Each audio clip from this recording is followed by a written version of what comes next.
Ah, c'est parti Nickel. alors. Ok, c'est parti. C'est parti. Bonjour Philippe, Bonjour Charlotte. comment ça va? Ça va, et toi? Oui, je suis ravie de te recevoir et de t'interviewer sur ma chaîne. Bah, merci à toi de m'inviter, hein, c'est très sympa. C'est chouette que mon Ouais, message te parle, c'est chouette. ouais, c'est chouette, super contente. C'est la première fois que je fais ça sur ma chaîne. J'espère que ça va vous intéresser pour ceux qui regardent. Mhm, Alors voilà, le sujet principal, hein, c'est la méditation. mhm.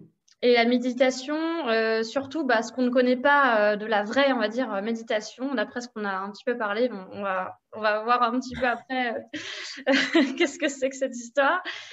Ça peut intéresser beaucoup de gens qui veulent se mettre à la méditation, comment commencer la méditation, etc. Et quel genre de méditation faire.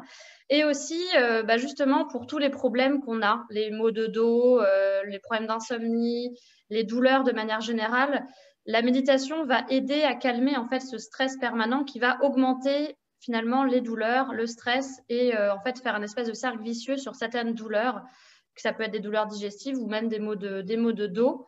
Donc, ça peut être intéressant en fait pour vous de commencer la méditation pour en fait finalement entrer dans un processus de guérison assez complet pour être beaucoup plus efficace sur le soulagement en fait de vos douleurs.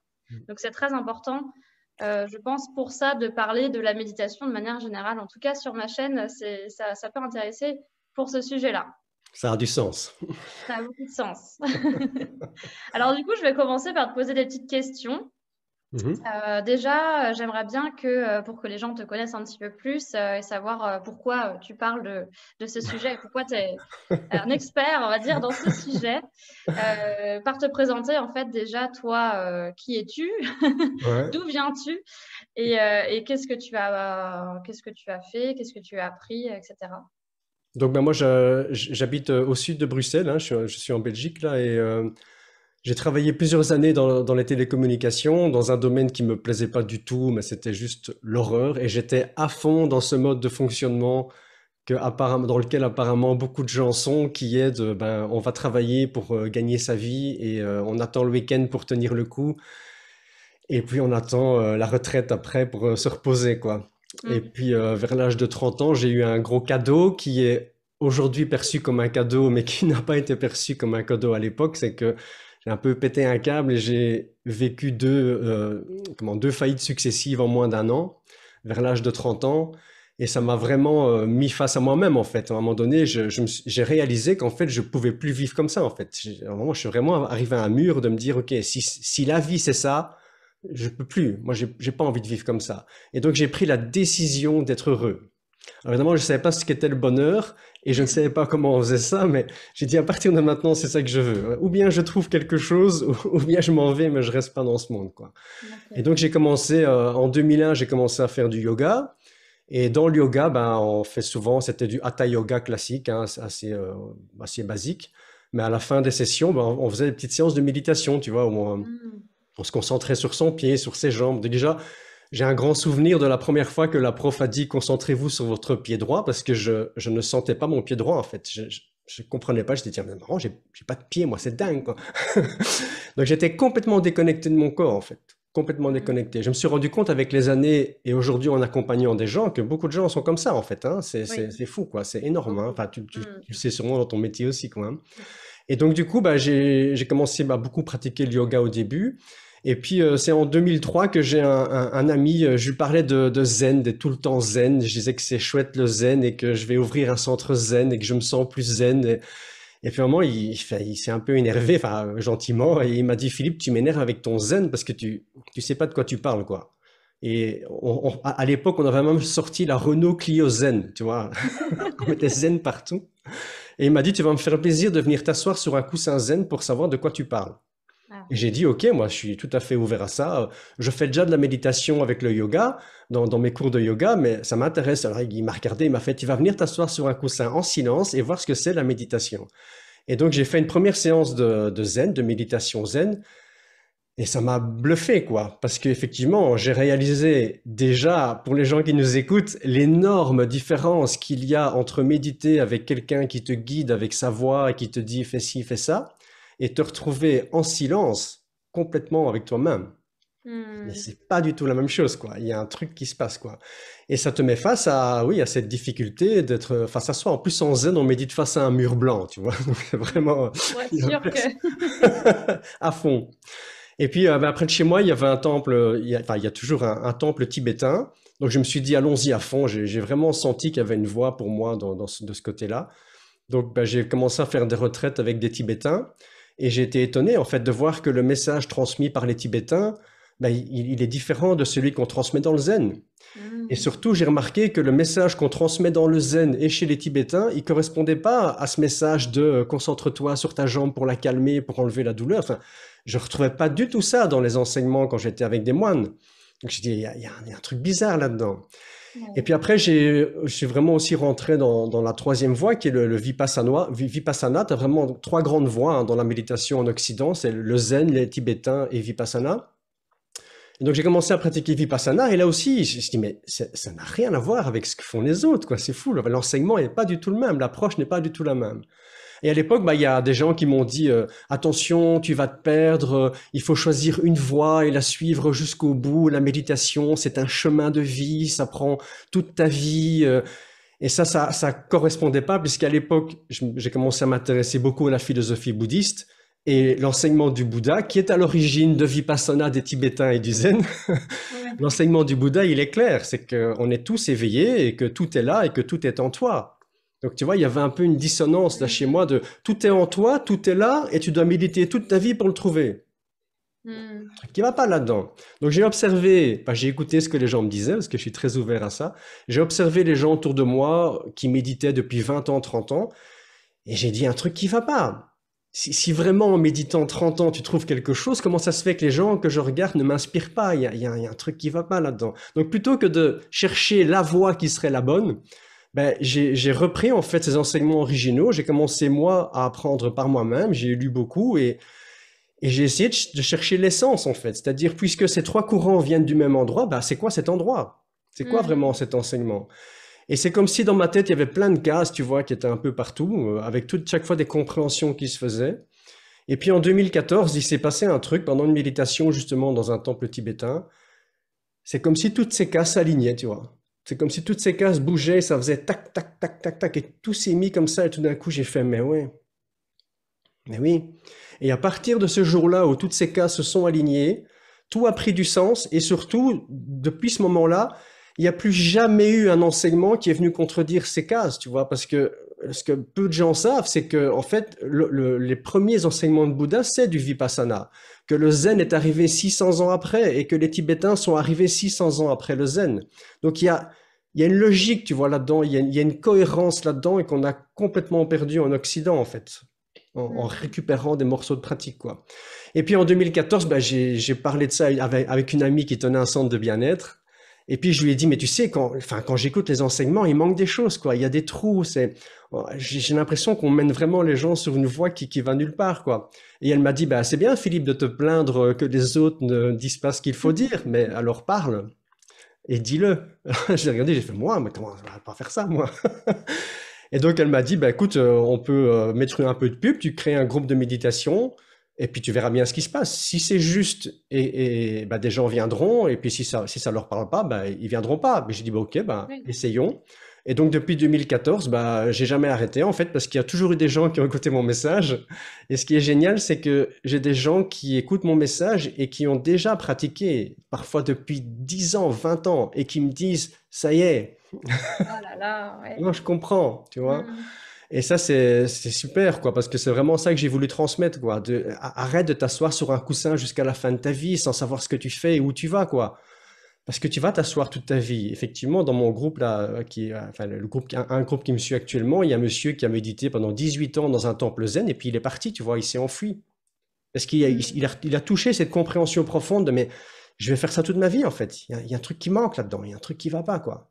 Donc c'est vraiment ça que j'enseigne aujourd'hui. Tu vois, j'accompagne vraiment les gens qui ont déjà essayé ou qui démarrent de rien, ce qui est encore mieux, et Oui. qui ont envie d'aller dans un truc qui mène quelque part, quoi. Avec cette compréhension qu'on n'est plus comme il y a 100 ans ou 200 ans. On ne doit plus méditer 20 ans pour trouver quelque chose. Tu peux faire Hmm. ça en quelques mois aujourd'hui. Ça va très très vite. Pour peu que tu aies les infos, des infos cohérentes et qui te font avancer, quoi. Bon alors, du coup, on a tous envie de savoir plus. Là, allez, bonne journée à tous, au revoir. Voilà.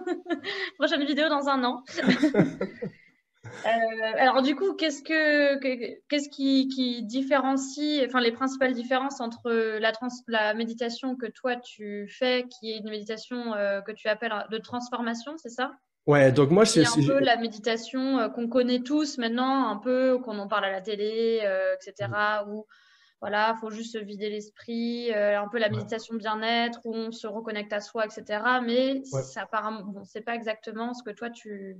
Alors, moi, je distingue les deux, mais attention, Ouais. je distingue les deux de par le fait qu'on fait pas, on fait pas, enfin, le but est pas le même, tu vois, mais il n'y a pas une bien, une pas bien, il y en a pas une qui est Mhm. mieux que l'autre, hein, pas du tout, hein.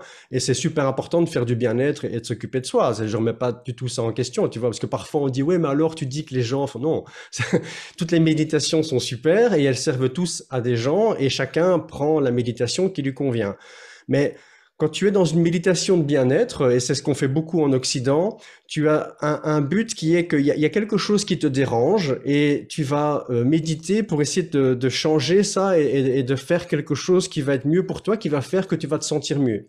Tu es Mhm. angoissé, tu vas méditer pour calmer l'angoisse. Tu es déstabilisé, tu vas méditer pour essayer de te stabiliser et de t'ancrer dans le sol. Tu vois, c'est toujours cette idée de je médite pour essayer de me faire du bien et pour plus me sentir mal. Mhm. Et ça, c'est vraiment ce que j'appelle une méditation de bien-être. Et c'est super, tu vois, enfin, on trouve ça partout et c'est magnifique.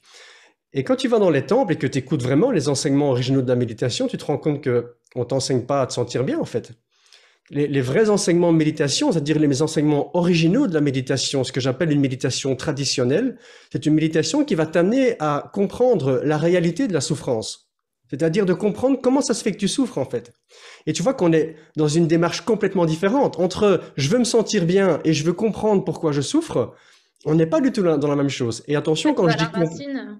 quand je dis comprendre, c'est pas une compréhension intellectuelle, tu vois, c'est pas un truc où je vais commencer à réfléchir, c'est une compréhension intuitive. Et par exemple, quand tu commences Vipassana, par exemple, ben, et quand tu t'intéresses aux enseignements, hein, parce que tout le monde ne le fait pas, mais tu comprends vraiment que, par exemple, une première étape importante, c'est d'observer les phénomènes qui apparaissent, donc les sensations, les émotions, les pensées, tout ça, et de voir la réalité de ça. Et tu peux réaliser à ce moment-là, en étant guidé bien sûr, hein, enfin en sachant ce que tu cherches, tu peux réaliser que, en fait, quoi que tu observes, c'est toujours impermanent, ça bouge tout le temps, tout le temps, tout le temps. C'est toujours insatisfaisant dans le sens que quand c'est agréable, on a envie de le garder. Quand c'est désagréable, on a envie que ça parte. Donc on n'est jamais content en fait. Et la troisième caractéristique, c'est que ça n'appartient à personne. Ouais, il n'y a personne qui crée ça et ça n'appartient à personne. Et tu vois que notre société occidentale, elle a complètement perdu ça, en fait, cet enseignement, en passant uniquement à un enseignement de bien-être. Parce que déjà, tu peux voir que rien que le fait que ça n'appartient pas à quelqu'un, tu peux voir que quand tu dis je suis triste, par exemple, ben, tu peux voir que tu t'identifies complètement à ta tristesse, en fait. Mhm. Donc, quand tu vas méditer sur un je suis triste, tu vas tout de suite, tu vas voir que, mais en fait, je suis triste. Je suis triste. Comment je sais que je suis triste, en fait? Et tu vas dire, bah ouais, bah, il y a un truc là dans le ventre. Ah, ok, donc il y a une sensation de tristesse. Mhm. Et tu vois la différence entre je suis triste et je sens de la tristesse. Mhm. C'est pas la même chose. Et après, tu peux partir sur, ok, bah, je sens de la tristesse. C'est quoi la tristesse? Qu'est-ce que je mets comme étiquette mentale sur quelque chose que je sens dans le corps et que j'appelle tristesse? Et là, tu commences à vraiment descendre dans les sensations. Et là, tu fais le lien avec ce que toi tu fais, tu vois, avec Ouais. les mots du corps, avec les sensations dans le corps, tu vois. Parce que parfois, tu as simplement une sensation dans le corps, un truc qui est un peu coincé dans le corps, et tu étiquettes ça mentalement en je suis déprimé ou je suis en dépression, et tu changes de niveau de problème, en fait. C'est je suis au lieu de j'ai. Enfin, tu vois, il y a une Mhm. identification qui se fait là. Et la pire, et qu'on retrouve depuis quelques années, c'est je suis dépressive ou enfin je suis, t'imagines, je suis. Non, il y a une dépression. Ouais, Et tu vois ouais, que ouais. ça change complètement ton approche de la méditation, tu vois. Mhm. Ok, maintenant j'ai compris qu'il y avait une dépression quelque part et que moi je suis en train de vivre ça. Et là tu peux passer sur l'idée de ok, bah alors je vais méditer pour voir où est cette dépression. C'est quoi? Qu'est-ce que j'appelle dépression? Vraiment. Et tu vois, ça c'est vraiment l'idée de Vipassana. La définition enfin, basique de Vipassana, c'est voir la réalité telle qu'elle est. Et tu vois que l'idée de la méditation traditionnelle, c'est beaucoup plus ça en fait. C'est l'idée que si je vois la réalité de ce qui se passe, eh bien ça va complètement se démonter, ça va s'écrouler, parce que c'est basé sur l'idée que la souffrance vient d'une construction mentale en fait, tout simplement. Donc l'être humain a cette capacité de créateur, c'est-à-dire qu'il peut créer quelque chose qui n'existe pas. Je peux créer de la souffrance en ayant une perception erronée de la réalité. Et on voit, et on le voit dans notre vie de tous les jours, il suffit que je change ma perception de la réalité et ma souffrance change en fait. Mm.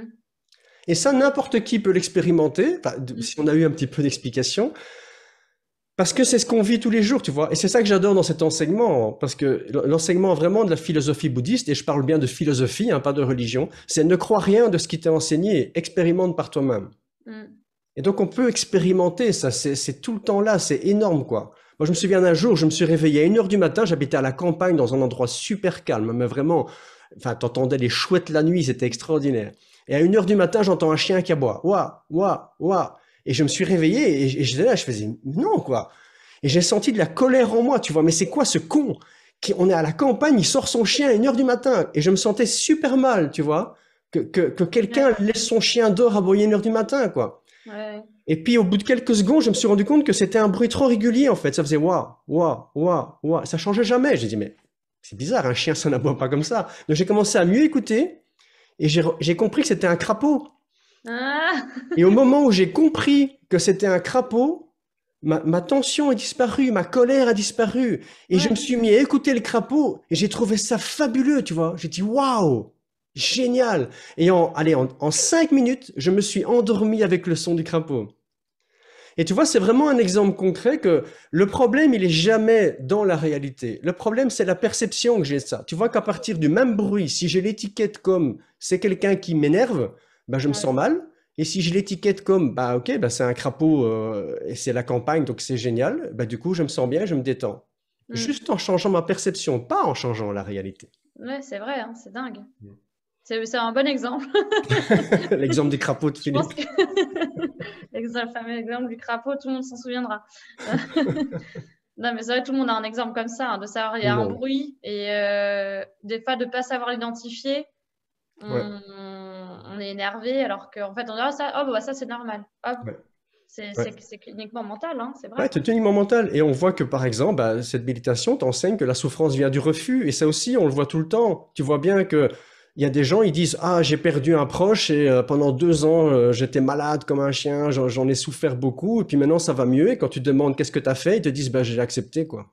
Hmm. Tu vois bien que la personne, elle est aussi morte, hein. Mais il suffit dans ma tête que L'acceptation, je lâche ce refus de, c'est pas normal, c'est pas juste, c'est pas, et la souffrance s'arrête. Or, on croit que la souffrance vient du fait d'avoir perdu quelqu'un. Non, la souffrance ne vient pas d'avoir perdu quelqu'un. Elle vient de mon degré d'acceptation ou de refus de ça. Ça change tout, tu vois. Et parce tu qu'en vois fin de que... compte, la réalité, on ne peut pas la changer. Ouais, tout à Tout fait. ce qui nous arrive, etc. En fait, on a très peu de contrôle sur ce qui nous arrive finalement. Enfin, Ouais. les gens, etc. Mais c'est quand même une bonne nouvelle, c'est qu'on peut quand même contrôler que ce qui nous arrive et les événements, etc. Nous, mentalement, on va dire, Mhm. on peut percevoir les choses d'une autre manière et du coup, bah, changer finalement la réalité, Ouais. mais par notre perception et pas Mhm. parce qu'on va essayer de contrôler, par exemple, quelqu'un. On va essayer de changer quelqu'un, par exemple, parce qu'on va se dire, ah, bah, cette personne-là, elle agit pas comme je veux.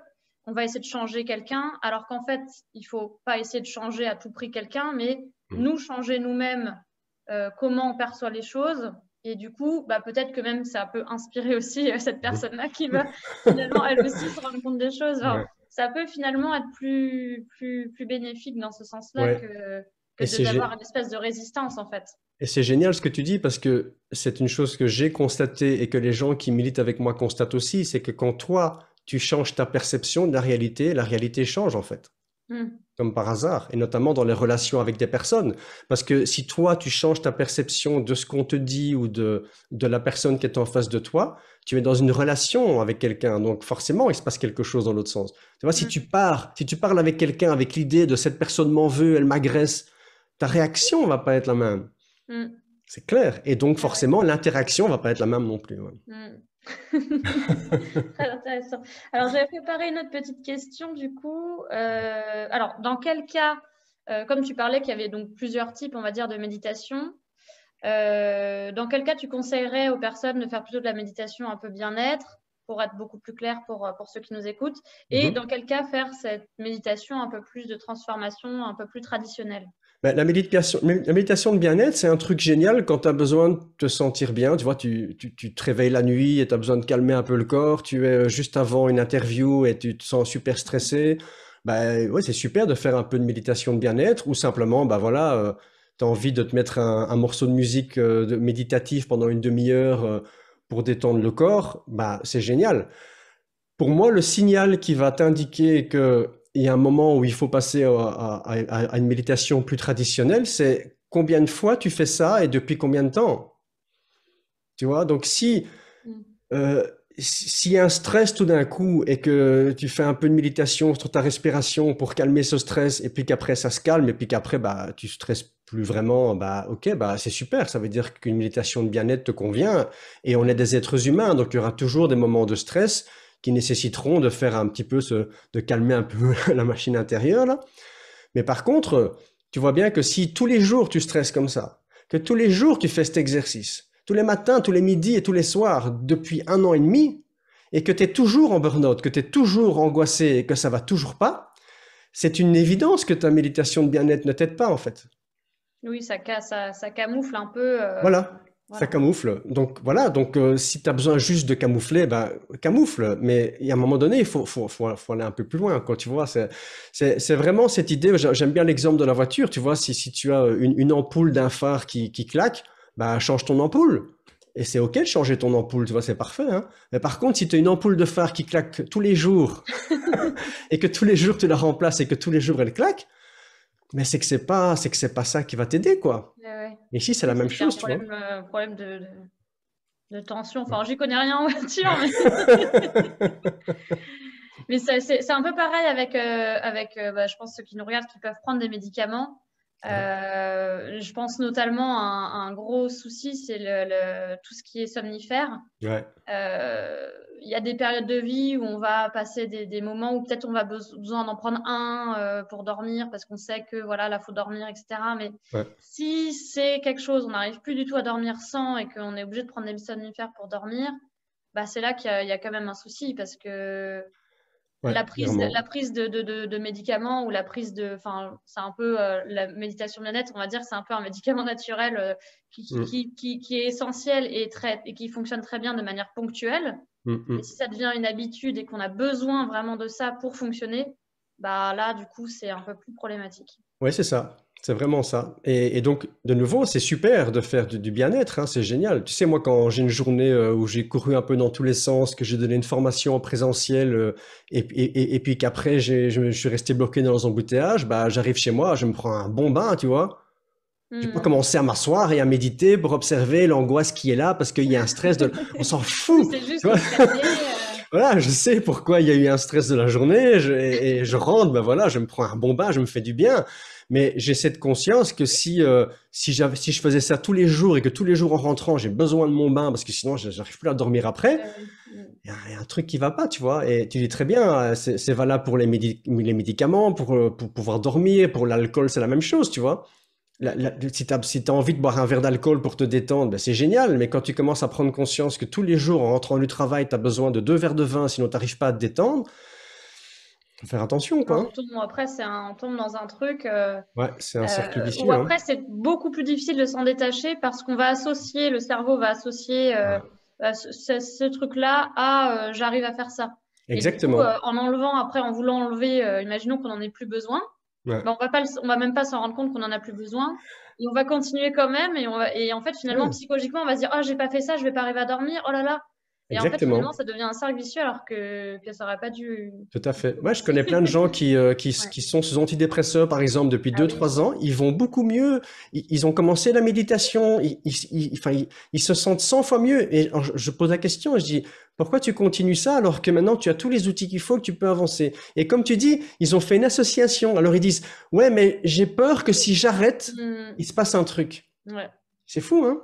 Mm. Ouais. Ah ouais, ouais. Non, mais faut décrocher un peu progressivement. Ouais, non, c'est vrai que c'est important du coup dans ces moments-là d'être accompagné Ben oui, parce et que pas forcément, forcément faire le truc tout seul. quand tu vas arrêter ça, à un moment donné, tu vas te retrouver avec des trucs là et parfois des angoisses qui sont pas liées à ce que tu es en train de vivre, mais qui sont liées à des peurs que quelque chose que tu as vécu revienne. Mm. Et donc, si t'as pas un minimum d'accompagnement à ce moment-là pour te dire, mais non, c'est bon, regarde, c'est ça qui se passe. Ah oui, ok, ouais, enfin, ok, bah là, bah, tu paniques, tu t'arrêtes et puis voilà, tu te dis qu'il y a un problème, hein, c'est sûr. Hein.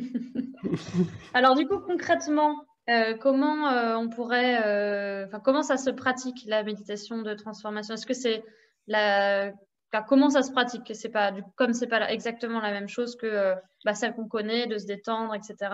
Hmm. Moi, j'ai vraiment, moi, ce que j'ai fait, c'est qu'à partir de tout ce que j'ai appris, de tout ce que j'ai lu et de tout ce que j'ai intégré un minimum, hein, parce que tu peux pas transmettre quelque chose si tu l'as pas intégré au minimum, sinon t'es pas très crédible. J'ai vraiment retiré trois pratiques de base, tu vois. C'est la concentration, c'est vraiment un truc qui va permettre de sortir de ses pensées et dans le sens de ne plus en être l'esclave. C'est-à-dire que euh, une erreur qu'on fait souvent, c'est que quand des pensées arrivent, en fait, ça se fait tout seul, hein, mais on crée des pensées pour faire partir les pensées parce qu'on en a marre de penser autant. Mhm. Et les techniques de concentration qui sont utilisées dans plein de méthodes de méditation traditionnelles, hein, c'est vraiment la concentration, ça va vraiment permettre de se détacher de ce mental et d'arrêter de partir avec ses pensées et d'en faire quelque chose. Parce que tu vois que par exemple, s'il y a une pensée qui apparaît et que je commence à dire zut, je pense, ben je crée une deuxième pensée en fait. Et puis quand je dis bon, il faut que j'arrête de penser, ça fait une troisième. Et puis je dis bon, comment je vais faire pour arrêter de penser? Ça fait une quatrième. Et puis du coup, les pensées sont reliées avec le corps. Donc du coup, ça crée une sensation dans le corps. Ça va dire oh là, je me sens pas bien, je pense de nouveau. Faut que je fasse quelque chose. Et tu vois que ça fait, c'est ce que j'appelle le train du matin, tu vois. Ça se met en route et alors tu te mets à créer des pensées qui créent des pensées qui créent des sensations, qui créent des pensées qui créent des pensées et des sensations. Et ça monte et on pète un câble. Maintenant, si tu arrives à te détacher de ça et que par exemple une pensée apparaît et que tu es juste capable de laisser la pensée apparaître, point. Tu vois que tu arrêtes le train en fait. Mhm. T'arrêtes pas la pensée qui est apparue, mais t'arrêtes d'en créer d'autres. Et ça, c'est Mhm. vraiment les techniques de concentration. Par rapport à tout ce qui est événement extérieur et intérieur par rapport à ce qu'on ressent, il y a les techniques d'observation. Les techniques d'observation, ça va permettre de se détacher de ce qui se passe. C'est-à-dire que quand quelque chose arrive, on a tendance à classer ça en OK et pas OK. Tu vois, ça c'est OK, je le garde, et ça c'est pas OK, je veux pas de ça. Et ça crée une souffrance terrible parce que on consacre une énergie de dingue à essayer de conserver ce qui nous arrange et à rejeter ce qui nous arrange pas. Et donc ça, c'est vraiment l'idée de ce qu'on appelle l'équanimité, c'est-à-dire de cette idée de non-jugement, c'est-à-dire d'arrêter de mettre des étiquettes sur ce qui se passe en fait. Mhm. Donc par exemple, quand tu entends quelque chose, ben, en fait, tu entends quelque chose, point. Si tu arrêtes de mettre une étiquette de c'est bien, c'est pas bien, c'est trop fort, c'est pas assez fort, tu peux commencer à te rendre compte qu'il y a un recul qui se perd, qui se met là de façon assez naturelle par rapport aux événements, par rapport à tes sensations aussi. T'imagines si tu peux te réveiller le matin et juste dire, tiens, aujourd'hui ça va pas. Ok. Donc ça change tout. Ça change tout à ton fonctionnement, tu vois. C'est ça que c'est ça qu'apporte une méditation traditionnelle, tu vois. Mhm. Parce qu'en fait, d'habitude, si on se réveille le matin et on fait, ah, ça va pas aujourd'hui, j'en ai marre, ça fait 3 jours que ça va pas, qu'est-ce que je vais faire, fais chier, c'est toujours la même chose, j'en ai marre, j'arrive pas à être bien. Non, si tu arrives à te réveiller le matin et dire, tiens, aujourd'hui, ça va pas. Tac, tu détaches complètement le truc. Mhm. Et évidemment, quand tu vas faire ces deux premières pratiques, bah, il y a plein de choses qui vont commencer à se transformer dans le corps. Parce que quand tu rentres dans cette immobilité du corps, quand tu rentres dans cette immobilité du mental, c'est-à-dire en arrêtant de partir avec les pensées, tu vas automatiquement prendre conscience de ce qui est dans le corps et qui est bloqué, en fait. Et là, tu vas commencer à sentir des choses dans le corps, et ça, c'est ce qu'on appelle la vision profonde. D'accord. C'est OK, avec ces sensations qui apparaissent dans le corps et avec ces trucs qui sont à l'intérieur, qu'est-ce que je fais, en fait?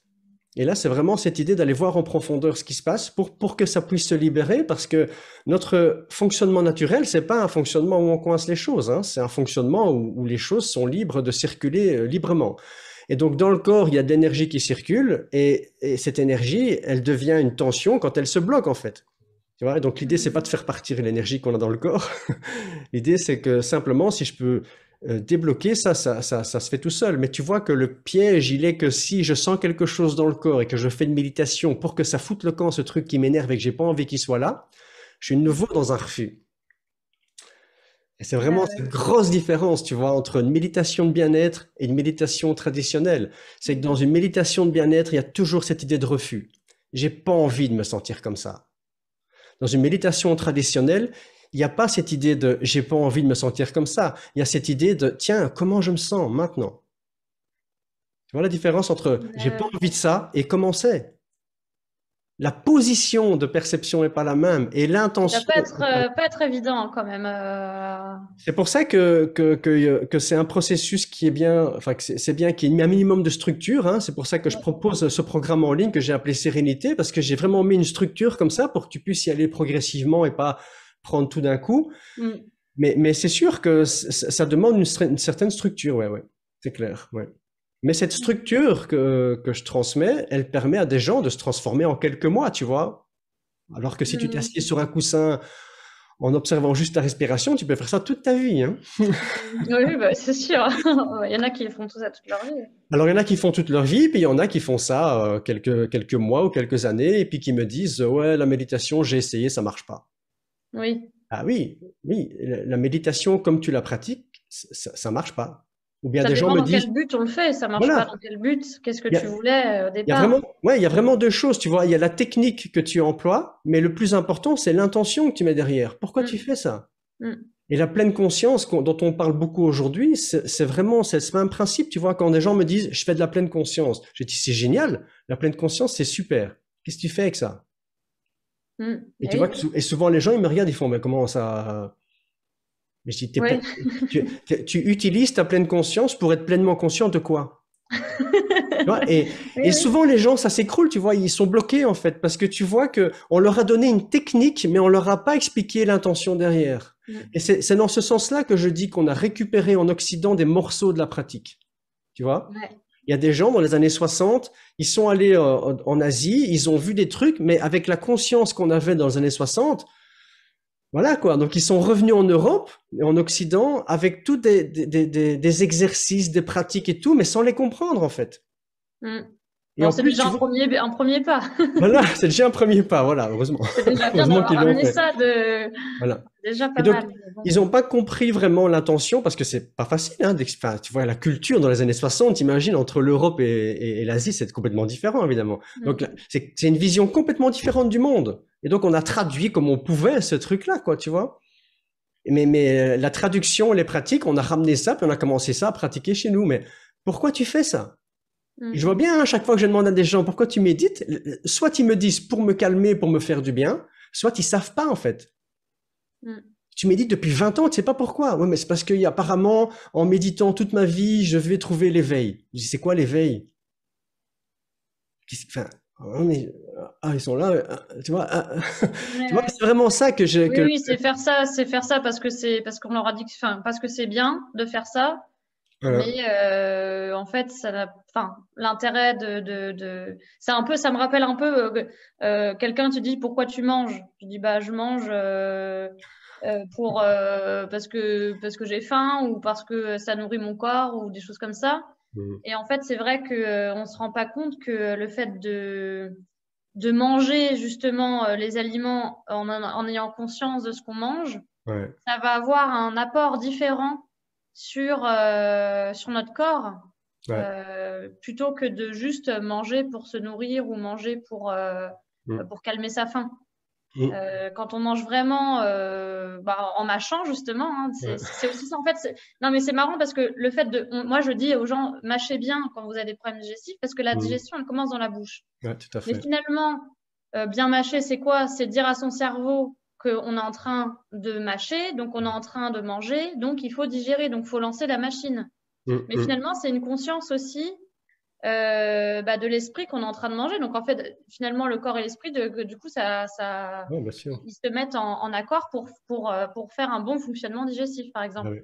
Alors que si c'est juste fait comme ça, c'est vrai on n'a pas l'intention en mangeant de se dire je vais bien me nourrir, bien Mm, manger. Enfin, on n'a pas conscience de tout ce que ça va impliquer dans le corps en fait. ouais.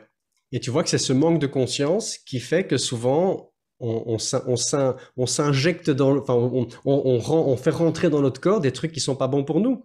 Souvent, c'est un manque de conscience, tu vois. Beaucoup plus que prévu, parce qu'on mâche pas, on avale On mange et trop, on on mange trop, la mâche pas. sensation de faim n'est pas là, et en fait, Ouais, on ça mange fait mal. mal, tu vois, Ouais. et ce manque de conscience, ouais, il est cata, quoi, c'est sûr, hein, c'est sûr, hein. Devant la télé, ou j'avoue, je Ouais, le bien fais des sûr. fois. Et le pire, c'est ça, c'est devant la télé, parce que tu mets ta bouteille de coca, ton paquet de chips, et puis tu es complètement hypnotisé par le film, et puis tu manges sans même savoir que tu manges. Mm. C'est la Et pire le des corps, choses, le hein. cerveau, il n'y a rien qui comprend qu'il mange. Et... Voilà. Et ça. Mais par contre, le corps, il est obligé de. Et alors, il stocke, tu vois. Ok. Alors, est-ce que tu as des... Donc, tu nous avais parlé de ton programme, du coup, Sérénité. Ouais, donc j'ai un Ça, c'est programme en en ligne qui ligne. s'appelle Sérénité et maintenant je fais des masterclass de temps en temps. J'en fais une le D'accord, 3 super. mars Ok. sur vraiment quand on n'a jamais médité, justement pour comprendre un peu ce démarrage, quoi. Comment j'ai appelé ça méditation, je commence par quoi, tu vois, pour vraiment comprendre un peu ce démarrage, quoi. Que si on met une intention claire quand on commence à méditer, les choses vont beaucoup plus vite. On sait pourquoi on fait ça, quoi. Et on comprend que si tu t'assieds sur un coussin juste en observant ta respiration, tu vas faire ça toute ta vie. Et j'en connais un qui médite depuis 20 ans, hein. Et quand je leur dis, mais tu trouves ça bizarre que tu médites depuis 20 ans et j'ai pas l'impression que tu bouges beaucoup, ils me répondent, la réponse classique, c'est oui, mais la méditation, c'est toute une vie. Hmm. Ouais, mais bon, ok, quoi. Mais bon, à un moment, il faut bouger, quoi. Et J'ai du coup, pas est-ce que envie, tu as... moi. comment? J'ai pas envie de terminer ma vie en disant, ah, tu vois, à 89 ans, là, de dire, bon, j'y suis presque. Non, non, non, c'est pas ça. C'est maintenant. Oui. C'est maintenant que ça Bah fonctionne. oui, c'est clair. C'est le Ouais. but. Et surtout, la méditation, ça sert à vivre maintenant, tu vois, sur Terre, dans ta vie de tous les jours. Ça sert pas à te mettre sur un coussin et à t'isoler dans un temple. Dans un temple, les gens qui s'isolent dans un temple, souvent, c'est aussi un refus de l'extérieur, en fait, hein. C'est une zone de sécurité. Là, bah, là, je suis bien, quoi. Hmm.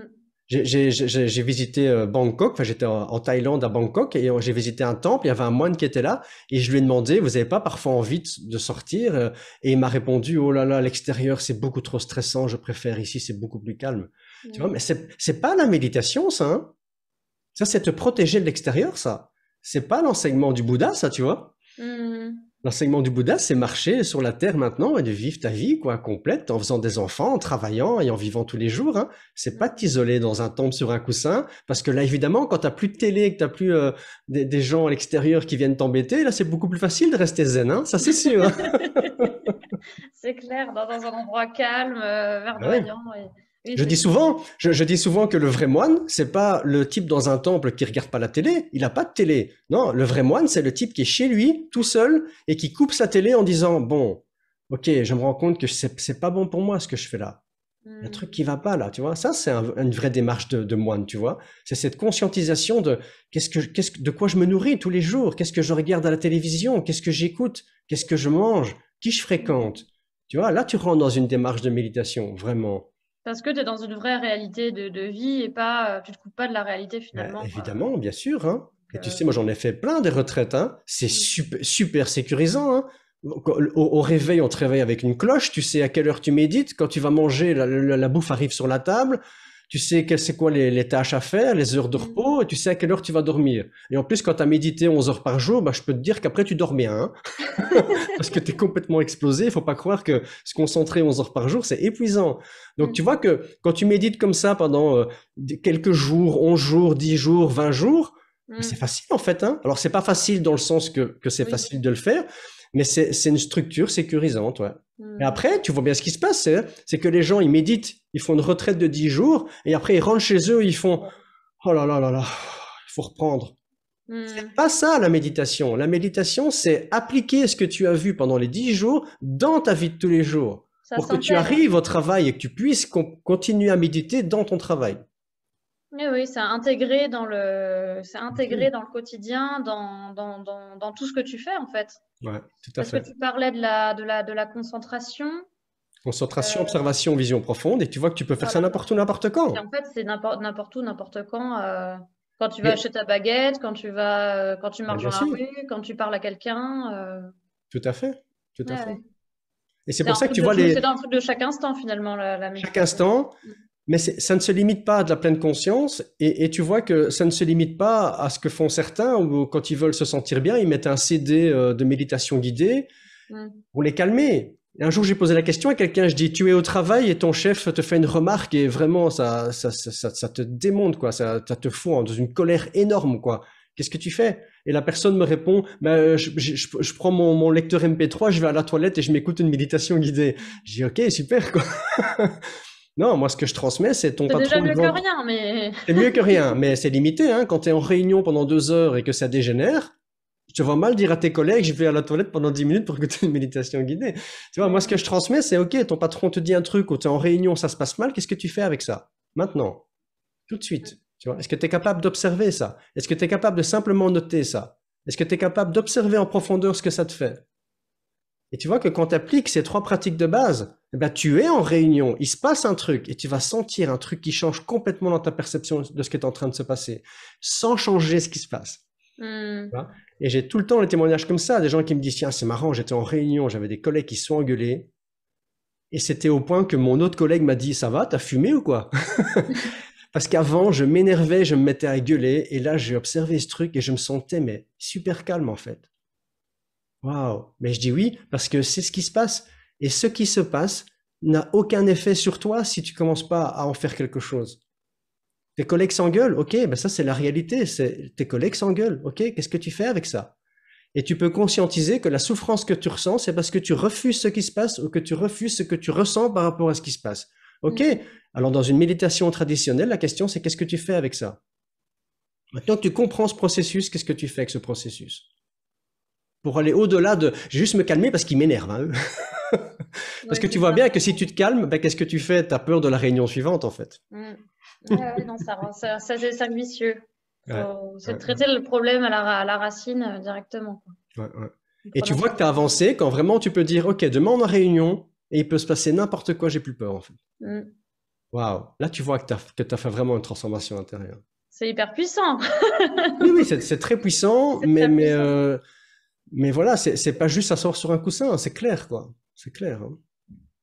Bon, et du coup, est-ce que t'as ressorti peut-être dans tout ce que tu as lu et vu, etc., un ou plusieurs livres ou un contenu ou un Alors, n'importe quel. ça, c'est une question compliquée parce que je peux Ouais. te dire que moi, j'ai lu plein de livres de méditation. Alors, je distingue les méditations traditionnelles, tu vois, qui sont des enseignements donnés par des moines pendant des retraites ou des choses comme ça, où là, c'est vraiment des enseignements, comme je t'ai dit, où on démontre vraiment la réalité.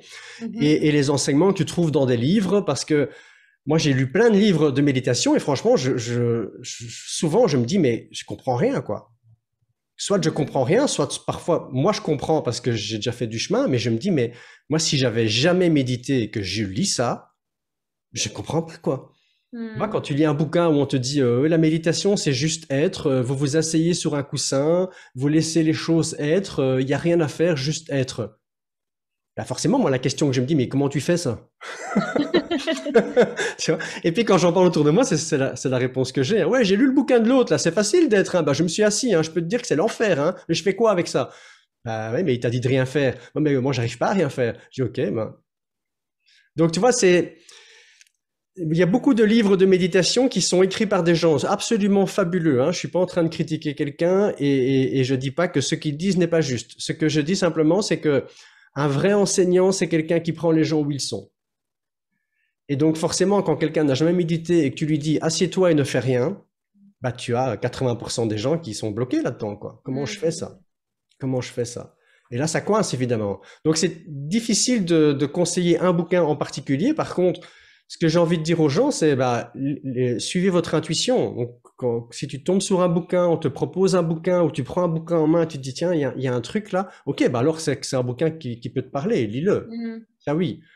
Mais j'ai pas un bouquin spécialement Ouais. à conseiller parce que Et est-ce que toi, personnellement, pour toi, il y a un bouquin dans ta vie où, tu sais, des fois, tu as des bouquins, celui-là, ce qui est marquant, qui a Mhm. changé quelque chose d'important en toi, qui a fait une espèce de révélation ou un truc qui a changé. Des fois, il y a des gens qui ont un bouquin comme ça Euh, qui marque une espèce de rupture entre eux. Ah ouais, d'accord. Ce bouquin te parle. Non, mais c'est vrai. C'est dire, là, Ouais, là, ouais, c'est c'est vrai. exactement ce qu'il me fallait, quoi. Tu vois ce que je veux dire? Ouais, ouais, ouais. Vraiment, un bouquin, un seul bouquin qui aurait changé quelque chose, ma réponse est non. Ok. J'ai vraiment plusieurs bouquins, mais souvent je les ai lus 2 fois et je les ai pas intégrés tout de suite. Hmm. Mais vraiment un Faut bouquin digérer, hein, qui oui. parle et qui change. Et c'est difficile de répondre à ta question parce que oui, j'ai des bouquins qui m'ont transformé. Tu vois, quand je vois le pouvoir de l'instant présent d'Eckhart Tolle, par exemple, qui est un Hmm. bouquin extraordinaire. Oui, quand je l'ai lu, ça m'a complètement transformé. J'ai vu ça, j'ai fait waouh. Mais après un certain temps, j'ai constaté la même chose que chez d'autres. J'ai constaté que des gens suivent les enseignements d'Eckhart Tolle depuis 10 ans. Et puis quand je leur demande mais où t'en es, ils me disent oui, je suis pleinement présent. Je dis, mais oui, ok, c'est bien, oui. Et c'est génial d'être présent. Mais pourquoi tu essaies d'être présent?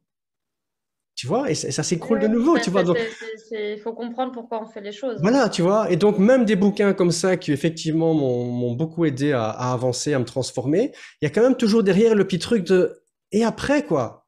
Qu'est-ce que tu fais avec ça? Hmm. Et est-ce que il y a est-ce que t'as bien, moi j'adore les citations. Pour ceux qui suivent ma newsletter, à la fin de chaque newsletter, j'ai Tu toujours mets la une petite ou phrase. plusieurs citations. Ouais, j'ai toujours adoré ça.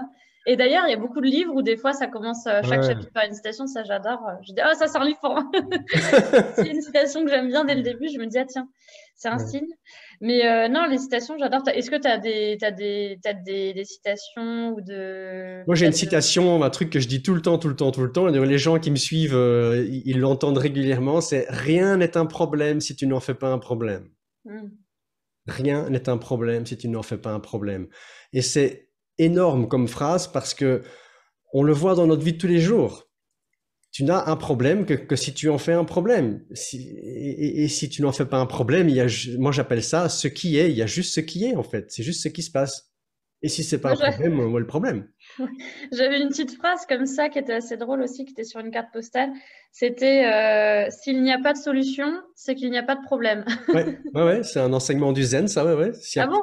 Ouais, s'il y a pas de solution, s'il y a une solution à ton problème, tu vas la trouver, et s'il y a pas de solution à ton problème, bah, c'est qu'il n'y a pas de problème. De toute façon, Ouais, laisse tomber, quoi.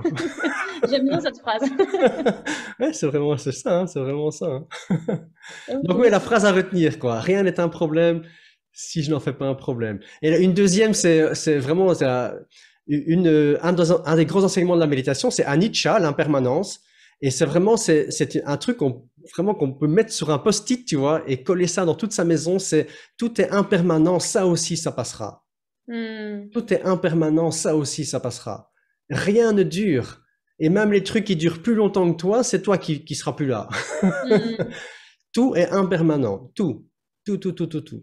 Et ça aide beaucoup, hein. Tu vois, quand il y a des jours comme ça où ça va pas du tout, si tu es capable de lire ce post-it et de dire, mais tout est impermanent, en fait. Donc ça Ça va aussi, ça va passer. passer. Hmm. Ça va passer. On met souvent un degré de gravité sur les choses parce qu'on a une sorte de vision de c'est foutu, je vais rester comme ça toute ma vie, Hmm. c'est foutu. Non, c'est pas vrai. Anicca, impermanence, tout est impermanent. Ça aussi, ça passera. Là, tu vois, là, tu as deux super citations que tu peux mettre. J'adore. C'est top, là. C'est bien de terminer sur des citations. Ça correspond bien. Bah, merci beaucoup, Philippe, pour toutes ces informations, hein. Ben, merci à On peut te toi. retrouver où? Alors, donc, sur ta chaîne YouTube, Ouais, j'ai mis une chaîne YouTube, je mettrai le site en dessous internet. ouais, je mettrai nos liens respectifs en dessous là et dans la Parfait. description, je mettrai les infos si quelqu'un Oui, veut aussi, avoir plus ouais, d'infos. Ouais, dans les descriptions, toutes les ouais, infos pour me voilà. retrouver. Super. Ouais, ouais. Et donc, si quelqu'un veut commencer la méditation, je l'invite à me rejoindre dans une masterclass pour comprendre un peu pourquoi on fait ça et à quoi ça sert. Surtout dans ces temps actuels de gros changements et de transformations, c'est Ouais, important, c'est ouais, important. ouais. C'est top. Je Ouais. m'inscrirai aussi. Ça va. Ouais, merci, Philippe. Merci, merci à toi. C'était très très chouette comme C'était interview. génial. Et à très très bientôt À alors. très bientôt.